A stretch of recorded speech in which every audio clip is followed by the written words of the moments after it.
आउज़ुबिल्लाहिमिनश्शैतानिर्रजीम बिस्मिल्लाहिर्रहमानिर्रहीम इय्याका नअबुदु व इय्याका नस्तईन। अस्सलामु अलैकुम।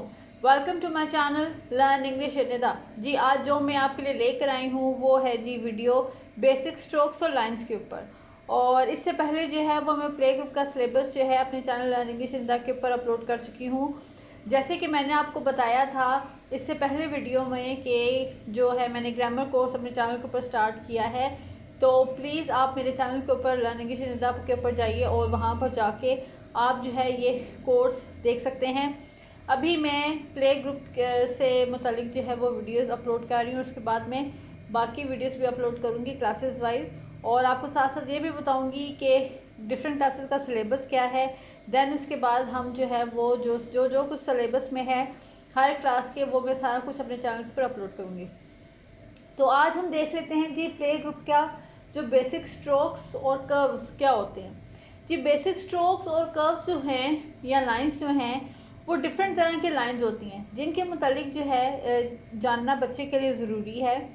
बच्चे को प्रैक्टिस करवाना लाइंस के बारे में ये भी ज़रूरी है, क्योंकि अगर बच्चा लाइंस के ऊपर प्रैक्टिस नहीं करेगा तो बच्चा कभी भी नहीं सीख सकेगा।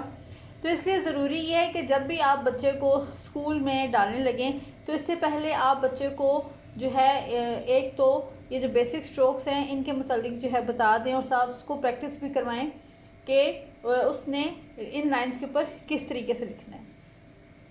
तो बेसिक स्ट्रोक्स और जो लाइंस होती हैं इनके ऊपर जब बच्चा लिखता रहता है तो बच्चे को प्रैक्टिस हो जाती है और फिर बच्चे के लिए स्कूल में जो है वो सीखना कोई मुश्किल काम नहीं रहता।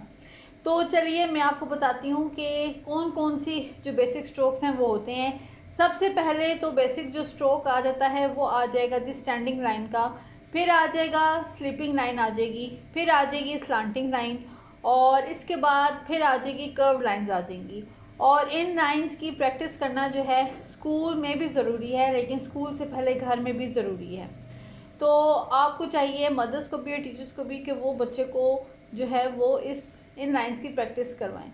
और जब बच्चा स्कूल जाता है तो टीचर को भी सबसे पहले उसको इन लाइंस की प्रैक्टिस करवानी चाहिए 15 to 20 डेज़, और उसके बाद वो बच्चे को अल्फ़ाबेट्स लिखना सिखाए। तो चलिए देख लेते हैं। सबसे पहले तो आ जाती है जी स्टैंडिंग लाइन की वर्कशीट। ये जो वर्कशीट्स हैं ये मैं अपने बच्चों को ख़ुद करवाती हूँ, यानी कि मेरे जो स्टूडेंट्स हैं, स्टूडेंट्स भी बच्चों जैसे ही होते हैं, तो उनको मैं करवाती हूँ खुद से। तो स्टैंडिंग लाइंस में सबसे पहले जो वर्कशीट मैंने बनाई है वो ये जो वर्कशीट्स हैं ये आप बच्चों को करवा सकते हैं खुद घर पर भी, जिस तरह से मैंने बनाई है आप उस तरह से घर पे बना सकते हैं। स्टैंडिंग लाइंस की जो वर्कशीट होती हैं वो बहुत आसान होती हैं, क्योंकि वो इस वजह से कि बच्चे ने सीधी सीधी लाइन लगानी होती है। तो आपको ये चाहिए कि आप बच्चे को ज़्यादा से ज़्यादा प्रैक्टिस करवाएं। तो सबसे पहले मैं अपने बच्चों को अब जो है ये वर्कशीट्स की प्रैक्टिस जो करवाती हूँ, उसके बाद फिर मैं इनको अल्फ़ाबेट्स की जो है वो प्रैक्टिस करवाती हूँ। तो चलिए देख लेते हैं स्टैंडिंग लाइंस की वर्कशीट आप किस तरीके से जो है ये वर्कशीट्स बच्चों की घर पे बना सकते हैं या स्कूल में आप बना सकते हैं। तो स्टैंडिंग लाइंस की जो वर्कशीट 1 है वो है जी आपको जैसे कि नज़र आ रही है। जैसे कि मैंने आपको बताया था कि स्टैंडिंग लाइन जो होती है वो बिल्कुल सीधी लाइन होती है। तो ये आप देख लीजिए स्टैंडिंग लाइन की वर्कशीट 1 जो है ये मैंने इस तरीके से बनाई है, और उसके बाद स्टैंडिंग लाइन वर्कशीट 2 जो है वो भी मैंने इस तरीके से बनाई है। और ये एनिमल्स और डिफरेंट थिंग्स मैंने इसके लिए यूज़ की हैं। डिफरेंट थिंग्स और एनिमल्स बना के उसके अंदर जो है वो मैंने ये स्टैंडिंग लाइंस जो हैं वो बनाई हैं। उसकी वजह ये है कि जब बच्चा इन वर्कशीट्स के ऊपर काम करेगा तो बच्चे को बहुत खुशी महसूस होगी और बच्चा जो है वो मज़ा उसको आएगा कि मैं जो हूँ अंदर एक तस्वीर है, पिक्चर है, मैं उसके अंदर जो है वो लाइंस लगा रहा हूँ, और बच्चा जो है वो आसानी से इन चीज़ों को सीख भी लेगा और उसका दिल करेगा कि वो बार बार इन शीट्स के ऊपर जो है वो वर्क करे। तो ये स्टैंडिंग लाइन है, वर्कशीट 2 है। ये अगर आप खुद से बना लें घर में तो ये बहुत अच्छी बात है। तो ये कोई मुश्किल चीज़ नहीं है होती है, हम जो है वो हर चीज़ खुद से कर सकते हैं। तो स्टैंडिंग लाइन वर्कशीट 2 जो है ये मैंने इस तरीके से बनाई है। और इसके बाद आ जाती हैं जी स्लीपिंग लाइंस। वर्कशीट 1 आ जाएगी। स्लीपिंग लाइंस जो हैं वो होती हैं जी सोने की तरह जो लाइंस होती हैं, यानी कि जो आप एक जो मिडिल वाली जो इंग्लिश की जो लाइंस होती हैं उसके ऊपर जब आप सीधा उसको करके लिखते हैं तो वो लग जाती है। तो ये देखिए मैंने स्लीपिंग लाइंस लगाई हैं। स्लीपिंग लाइंस की वर्कशीट 1 है, ये मैंने इस तरीके से बनाई है और इसको मैंने जो है वो कलरफुल बनाने की इन वर्कशीट्स को कोशिश की है। स्लीपिंग लाइंस वर्कशीट 2 जी, ये देखिए स्लीपिंग लाइंस जो वर्कशीट जो मैंने 2 बनाई है वो उसमें जो है वो मैंने कुछ एनिमल्स बनाए हैं और साथ मैंने एक फ्रूट का भी इस्तेमाल किया यानी कि ग्रेप्स का, और फिर मैंने एक पेंसिल बड़ी सी बना दी है जिस पे बच्चा जो है वो लाइंस लगा के खुश होगा। और अगर बच्चा लाइंस लगा के इन वर्कशीट्स में कलर भी कर लेता है तो उसके लिए ये बहुत अच्छी बात होगी और वो इनको आसानी से कर सकता है जी। तो आगे चलते हैं स्लांटिंग लाइंस के ऊपर जी। स्लांटिंग लाइंस जो होती हैं वो तिरछी लाइंस होती हैं, जैसे कि एक पत्ते के अंदर होती हैं, जितनी भी लाइंस होंगी एक पत्ते के अंदर वो सारी स्लांटिंग लाइंस हैं।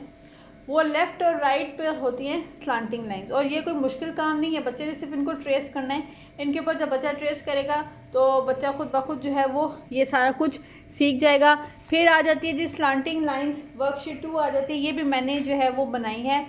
एक तरफ मैंने ट्रायंगल्स बना लिए हैं और दूसरी तरफ जो है वो मैंने इमोजीज बना ली हैं डिफरेंट तरह की, और फिर मैंने जो है स्लांटिंग लाइंस लगा दी हैं। आप देख सकते हैं जैसे कि आपको नज़र आ रहा है। आप ये वर्कशीट जो है ख़ुद घर पे भी बना सकते हैं। तो आगे आ जाते हैं जी कर्व्ड लाइंस के ऊपर। कर्व्ड लाइंस हैं जी वर्कशीट 1 की जो मैंने बनाई हैं कर्व्ड लाइंस, वो आप देख लीजिए कि कर्व्ड लाइंस कौन सी होती हैं। मैं आपको अल्फ़ाबेट्स में जो है वो एग्जांपल देती हूँ। सी जो है वो कर्व्ड लाइन के थ्रू ही लिखा जाता है, और इसके अलावा जो है जी भी जो है वो कर्व्ड लाइन के थ्रू हाफ लिखा जाता है। तो कर्व्ड लाइंस की प्रैक्टिस भी इसलिए ज़रूरी है ताकि बच्चा जो है वो अल्फ़ाबेट्स को आसानी से लिख सके। ये जी कर्व्ड लाइन वर्कशीट 1 हो गई, और इसके बाद कर्व्ड लाइन वर्कशीट 2 है। ये आप देख लीजिए, ये मैंने बनाई है इनकी वर्कशीट्स बच्चों की, ताकि बच्चे जो हैं वो आसानी से कर सकें, और बच्चे जो हैं वो जब इन वर्कशीट्स को करेंगे तो मुझे उम्मीद है कि वो खुश भी होंगे, और इसके अलावा उन्हें वो आसानी से जो है वो आगे अल्फ़ाबेट्स को लिख सकेंगे।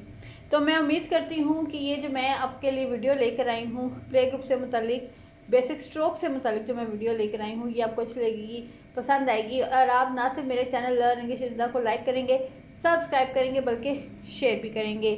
Thank you so much.